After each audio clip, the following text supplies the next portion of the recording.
നിങ്ങളുടെ favourite shows ഇനി ഒരിക്കലും മിസ്സാവില്ല. ഇപ്പോൾ C5 കാണും നിങ്ങളുടെ ഫേവറേറ്റ് ഷോസ് തികച്ചും സൗജന്യമായി. ഒന്നോട്ട് വെച്ചെന്താണ്ടല്ലോ അല്ലട ഗോപാലകൃഷ്ണ, പിന്നല്ലാതെ.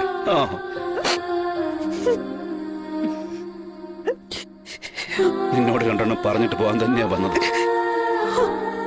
പക്ഷേ നിന്റെ ഒരു തുള്ളി കണ്ണീര് കാണുന്നത് എനിക്ക് സഹിക്കാൻ പറ്റില്ല മോളെ. നിന്നെ ഇങ്ങനൊന്ന് കാണണമെന്നുള്ളതേ അച്ഛൻ്റെ ഏറ്റവും വലിയ ആഗ്രഹമായിരുന്നു. കണ്ടു, ആഗ്രഹം സഹിച്ചു.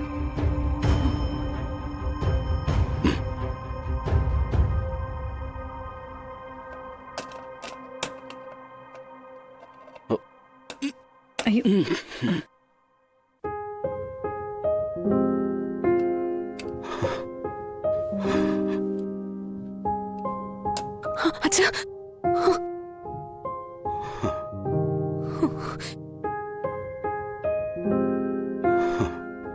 അപ്പോ മറന്നിട്ടില്ല നീ എന്നെ അല്ലേ?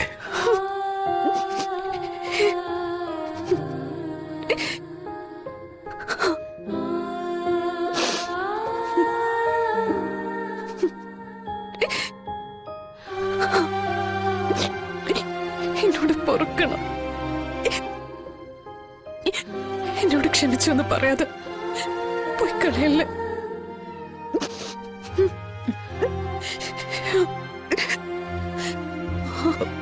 എഴുന്നേക്ക്, എഴുന്നേക്ക്.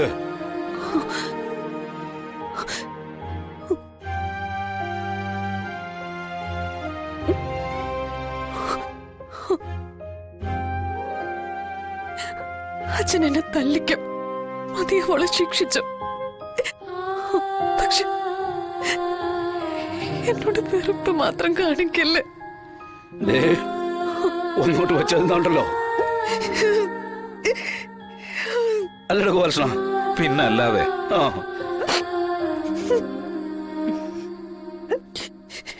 നിന്നോട് രണ്ടെണ്ണം പറഞ്ഞിട്ട് പോകാൻ തന്നെയാ വന്നത്.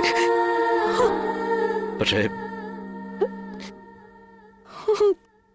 നിന്റെ ഒരു തുള്ളി കണ്ണീര് കാണുന്നത് എനിക്ക് സഹിക്കാൻ പറ്റില്ല മോളെ.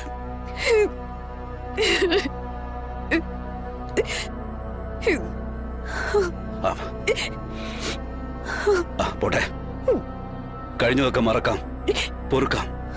പരസ്പരം ഒരു വിചാരണയോ വീഴ്പലക്കലോ ഒന്നും വേണ്ട.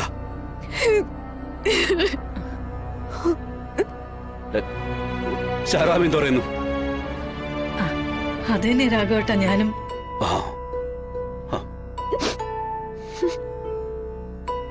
സത്യാമ്മയെ പേടിച്ച് തൽക്കാലത്തേക്ക് തുടങ്ങിയൊരു കളിയാ, അത് കയ്യിന്ന് പോയി. ദിവസം കഴിയും തോറും സത്യം പറയാനുള്ള ഭയം കൂടിക്കൂടി വന്നു. ഇതിനിടെ എന്റെ മോൻ അനുഭവിച്ച പ്രാണവേദന എത്രയെന്ന് അറിയോ നിങ്ങൾക്ക്? ടെൻഷനും മനോവേദന എല്ലാം കൂടി അവന് ഭ്രാന്തായി പോകുമെന്ന് അവർ സംശയിച്ചു. വിഷ്ണുട്ടനെ അകറ്റി നിർത്തിയപ്പോ ഞാൻ അനുഭവിച്ച നരകം എന്താണെന്ന് അറിയോ അച്ഛന്? ഹോട്ടൽ ഉദ്ഘാടനത്തിന് വിഷ്ണുട്ടനെ കബളിപ്പിച്ച് മടങ്ങിപ്പോരുമ്പോ കളക്ടറേറ്റില് എന്നെ തെരഞ്ഞോടി വന്ന വിഷ്ണുവേട്ടനിൽ നിന്ന് ഒഴിഞ്ഞു മാറുമ്പോ ഈ വീട്ടുമുറ്റം വരെ എന്നെ തെരഞ്ഞു വന്ന വിഷ്ണുവേട്ടനിൽ വിളിച്ച് വീടിനുള്ളിൽ പറഞ്ഞിരിക്കുമ്പോ ഞാൻ അനുഭവിച്ചത് എന്താണെന്നറിയോ?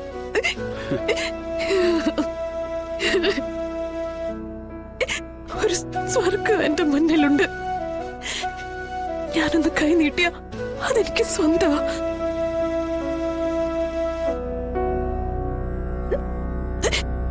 എന്നിട്ടും ഞാനത് വിട്ടുകളഞ്ഞു. പകരം നരകത്തിന്റെ തീ കിടന്ന് ഒരുക്കി ഓരോ നിമിഷവും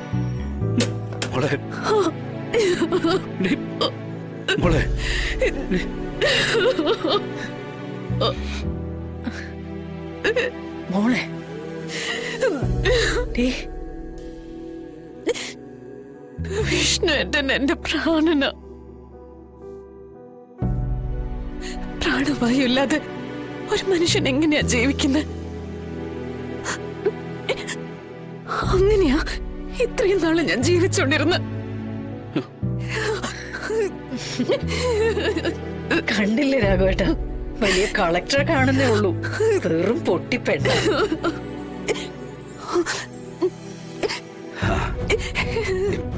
ഇനിയിപ്പോഴേ സ്വന്തമായിട്ട് മണ്ടത്തരങ്ങളൊന്നും ചെയ്ത് കൂട്ടണ്ടെന്ന് പറയേ.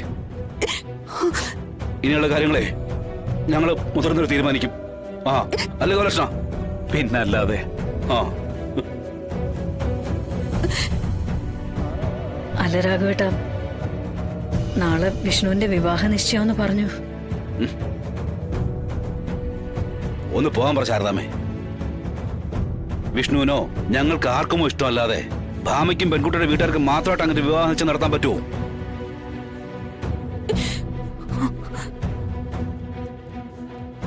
അതിനൊരു തടസ്സം ഉണ്ടായിരുന്നുള്ളൂ. ദേ ഇവളെ ഇന്ന് കാണണമായിരുന്നു. ഇവളുടെ അടുത്തുനിന്ന് ഒരു ഉറപ്പ് വേണമായിരുന്നു. അങ്ങനെ ഒരു ഉറപ്പുണ്ടെങ്കിൽ ആരാ ഇവളുടെ കൂടെ നിൽക്കാത്തെ?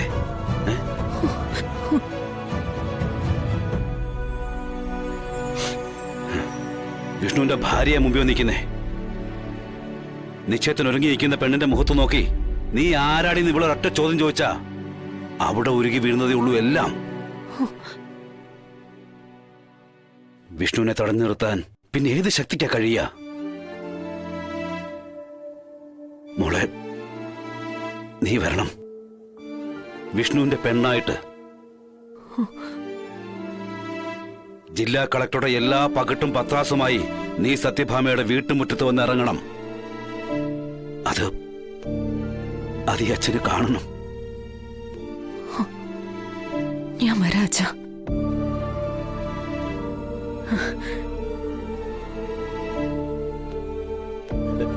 കണ്ടില്ലേ, ഇതാ എന്റെ പൊന്നോള്, ഇതാ.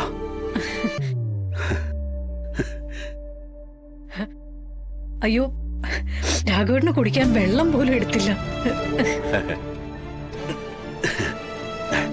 കുടിക്കാനൊന്നും വേണ്ടെന്ന് ആരാ പറഞ്ഞേ? മോളെ ഇങ്ങോട്ടിരിക്കും, ഇവിടെ ഇരിക്കും. ഇവളുടെ കൈ കൊണ്ടെടുത്തൊരു കാപ്പി വേണം. വർഷം എത്രയായി ഇവളുടെ കയ്യിൽ നിന്ന് എന്തെങ്കിലും വാങ്ങി കുടിച്ചിട്ട്?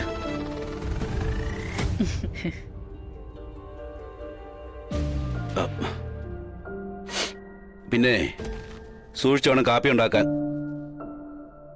വലിയ കളക്ടറായെന്ന് പറഞ്ഞിട്ട് കാര്യമൊന്നുമില്ല. രാഘവൻ നായരുടെ മരുമകളായിട്ടിരിക്കാനുള്ള യോഗ്യത ഇപ്പോഴും മാഡത്തിനുണ്ടോന്ന് ഞാനൊന്ന് നോക്കട്ടെ.